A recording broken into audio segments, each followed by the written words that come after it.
सम्पूर्ण प्रभुका जनहरूलाई ख्रीष्ट येशूको पवित्र नाममा जय मसीह। विभिन्न देशहरूबाट विभिन्न ठाउँहरूबाट आज युट्युब च्यानल मार्फत परमेश्वरको वचन सुन्नलाई हेर्नलाई बसिरहनुभएका सम्पूर्ण प्रभुका जनहरूलाई आजको यो डिभोसन मेसेज कार्यक्रममा स्वागत भन्न चाहन्छु। दिनौ हामीले परमेश्वरको वचन पढ्ने, प्रभुलाई धन्यवाद दिने, प्रभुसँग बिन्ती गर्ने कामहरू गर्दै आइरहेका थियौँ र आज पनि म तपाईँहरूको उत्साहको निम्ति प्रार्थना गर्न र तपाईँलाई केही उत्साहका दुई शब्दहरू राख्नको निम्ति युट्युबद्वारा तपाईँको सामुन्ने आइसकेको छु। सदा चाहिँ आज पनि म तपाईँहरूको बीचमा परमेश्वरको वचन भजन सङ्ग्रह 139 अध्यायको 3 पदबाट पाठ गर्न चाहन्छु। यहाँ यसरी लेखिएको छ, तपाईँले मेरो बाहिरी जवाई र मेरो सुताई स्पष्टसँग जान्नुहुन्छ र मेरो सबै आचरणसँग तपाईँ परिचित हुनुहुन्छ। आमेन। प्रभुको वचन पढाइमा हामीलाई आशिष मिलेको होस्। आदरणीय सम्पूर्ण श्रोता मित्र र सम्पूर्ण प्रभु येशू ख्रीष्टलाई विश्वास गर्ने प्रभुका जनहरूलाई यो वचनबाट म उत्साह दिन चाहन्छु। संसार विषम परिस्थितिबाट गुज्रिराखेको अवस्था र मानिसहरूलाई दुःख कष्ट पीडा अनि मानिसहरू महामारीको कारण धेरै नै समस्या र चपेटामा परिराखेको अवस्था छ। यो अवस्थामा आज हामी प्रभुका जनहरूको निम्ति प्रभुको वचनबाट हामीले हेर्नु, उत्साह लिनु नभई नहुने कुरा हो। यो हाम्रो निम्ति धेरै आवश्यकका कुराहरू छन्। यहाँ भजन सङ्ग्रह 139 अध्यायमा दाउदले आफ्नो जीवनमा उसले भोगेका कुराहरू, उसले भनेका कुराहरू, उसले सबै कुराहरू अनुभव गरेका कुराहरू हामी यहाँ देख्दछौँ। प्रभु तपाईँले मेरो जवाई खवाई र लवाई सवाई सबै कुरा तपाईँ जान्नुहुन्छ। अन्त मेरो सबै कुरा जान्ने परम प्रभु परमेश्वर तपाईँ नै हुनुहुन्छ। कुनै पनि कुरा तपाईँबाट मैले लुकाउन सक्दिनँ। तपाईँ मेरो जीवनमा भएका यावत थोकको कुराहरूसँग परिचित हुनुहुन्छ। आदरणीय प्रभुका जनहरू, आज हामीले विचार गर्नुपर्ने, परम प्रभु परमेश्वरले तपाईँ र मलाई हेरिरहनु भएको छ। उहाँले हामीलाई सहायता गरिरहनु भएको छ अनि उहाँले भन्नुभएको छ, म तिमीहरूलाई छोड्ने छैन, म तिमीहरूलाई त्याग्ने छैन। अनि उहाँहरूको वचनमा थुप्रै कुराहरू लेखिएको छ। त्यसकारण आजको यस समय हामीले उहाँमा जुन विश्वास गर्नुपर्ने, जुन उहाँमा हामीले निरन्तरता दिनुपर्ने कामहरू आज हामीले गर्नुपर्दछ। परमेश्वर भलो हुनुहुन्छ, उहाँ अनुग्रहकारी, करुणामय, सबै कुरामा उहाँले हामीलाई सहायता गर्नुहुन्छ। तर आज हामीले उहाँको वचन अनुसार हाम्रो जीवनमा हामीलाई यो परिस्थितिबाट गुज्रिरहेको अवस्थामा हाम्रो विश्वास कमी हुन सक्छ। हामी निराश बन्न पुग्छौँ होला। हाम्रो अभावको कारण हामी एकदमै निराश बन्न पुग्छौँ होला। तर परम प्रभु परमेश्वरले हाम्रो लवाई खवाई जुवाई र हाम्रो सुताई सबै कुरा जान्नुहुन्छ। सबै कुरासँग उहाँ हामी सँगै परिचित हुनुहुन्छ र उहाँले हामीलाई कहिले पनि निराश पार्नुहुन्न। तर हामीले उहाँमा गर्ने विश्वास र उहाँसँग गर्ने प्रार्थना निरन्तर हुनुपर्छ। तपाईँले हेर्नुभयो भने यहाँनिर यो वचनद्वारा आज धेरैजना मानिसहरू आफ्नो तरिकाबाट जिउने कामहरू गर्छन् होला। मलाई लाजरस र धनीको कुराहरू याद आयो, किनभने लाजरस जो दुःख कष्ट पीडामा उसले संसारमा जिए, धनी मानिसले मलमल र उसले खानपिनमा उसले एकदमै धेरै खालको खानपिनहरू गरे, तर दुवैजना मरे। लास्टमा लाजरस चाहिँ स्वर्ग पुगेर अब्राहमको काखमा राखिएको थियो भन्ने कुरा बाइबलले बताउँदछ। अन्तमा धनी मानिस पनि मरे। उसले लोभ गरेको र कसैलाई पनि त्यो दयामाया नदेखाएको कारणले गर्दा उसको जीवनमा परमेश्वरको अनुग्रह भएन र ऊ आगोको दन्किने भत्तीमा ऊ जान पुग्यो र उसले अन्तमा साँच्चै नै निराश हुन पुग्यो। उसले भन्दै थियो, मेरा अरू दाजुभाइहरू छन्, उनीहरूलाई पनि यो मरेको लाजरस बिउतेर गयो भने उनीहरूले विश्वास गर्छन् भनेर अनि भनेका थिए।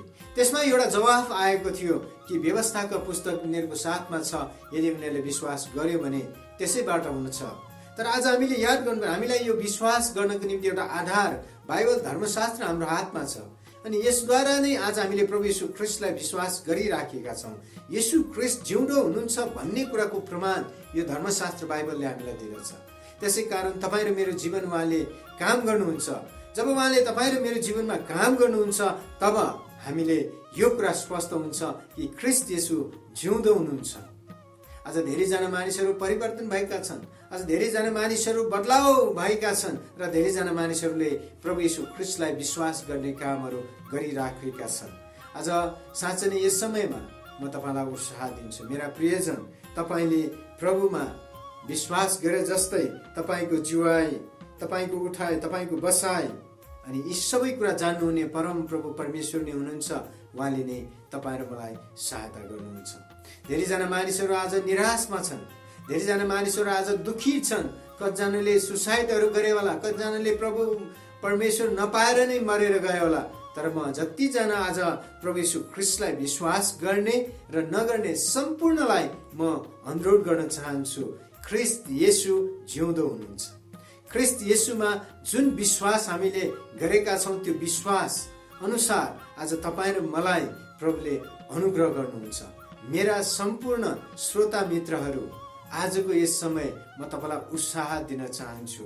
आज म तपाईँ परम प्रभु परमेश्वरमा हौसला दिन चाहन्छु, किनभने उहाँले हामीलाई जुन उद्देश्य र योजनाको निम्ति बनाउनु भएको छ त्यो उद्देश्य र योजनामा उहाँको अनुग्रह र कृपाद्वारा हामी यस संसारमा असल तरिकाले हाम्रो जीवनलाई हामी अगाडि बढाउन सक्छौँ। हामी जस्तो परिस्थिति भए पनि जिउनको निम्ति, साहस लिनको निम्ति, आज तपाईँ परमेश्वरमा आत्तिन भएर अगाडि बढ्नको निम्ति यो धर्मशास्त्र बाइबलले नै हामीलाई हौसला दिन्छ अनि परम प्रभुको शक्तिले हामीलाई घेर्दछ।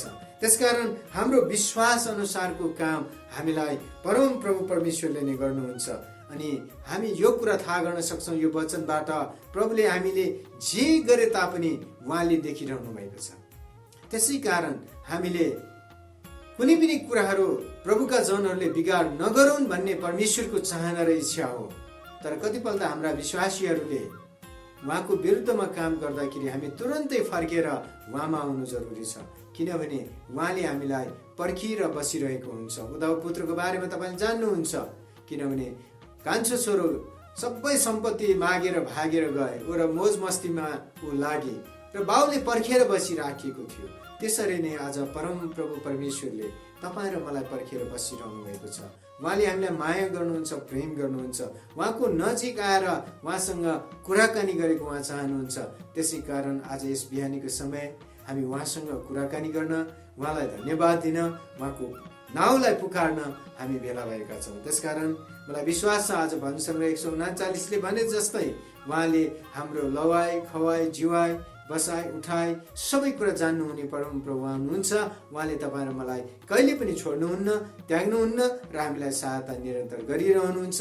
यदि हामी उहाँको आज्ञा मान्यौँ, यदि हामीले उहाँसँग एकदमै नजिकतामा हामीले हाम्रो जीवन जियौँ, पवित्रताको जीवन हामीले जियौँ र हामीले परमेश्वरलाई दिनुपर्ने आदर, सम्मान, इज्जत गर्यौँ र उहाँको आज्ञा मान्यौँ भने उहाँले हामीलाई सबै कुरामा सहायता गर्नुहुन्छ। प्रभुले आजको दिन तपाईँहरू सबैलाई आशिष दिएको होस्। आजको परमेश्वरको वचन म यहीँसम्म राख्न चाहन्छु। आउनुहोस् हामी छोटो प्रार्थना गर्नेछौँ। प्यारो प्रभु, हामी तपाईँलाई धन्यवाद, सर्वशक्तिमान प्रभु, हामी तपाईँको नाउँको प्रशंसा, आदर, महिमा, इज्जत गर्दछौँ। आजको दिन यस बिहानीको समय देश विदेशबाट, विभिन्न ठाउँहरूबाट यो युट्युब च्यानल मार्फत यो परमेश्वरको वचन सुन्नलाई बसिरहनुभएका सम्पूर्ण प्रभुका जनहरूलाई, सम्पूर्ण श्रोता मित्रहरूलाई तपाईँको हातमा राख्दछौँ। जो दुःख र परिस्थिति भएर जानुभएको छ अनि जो यो विषम परिस्थिति भएर गइरहनु भएको छ, उहाँहरूलाई गाह्रो छ प्रभु, हामी सबैलाई गाह्रो छ, तर तपाईँको अनुग्रह, कृपा हाम्रो जीवनमा छ प्रभु। तपाईँलाई धन्यवाद। सबै कुराको लागि तपाईँ परमेश्वरलाई नि हामी धन्यवाद भन्दै आजको यो सबै बिन्ती, प्रार्थना, धन्यवाद चढाउँछौँ ख्रीष्ट येशूको पवित्र नाम, आमेन। आदरणीय सम्पूर्ण प्रभुका जनहरू, आजको दिन परमेश्वरको वचन म यहीँसम्म राख्छु। प्रभुले तपाईँहरू सबैलाई आशिष दिनुभएको होस्। जय मसीह।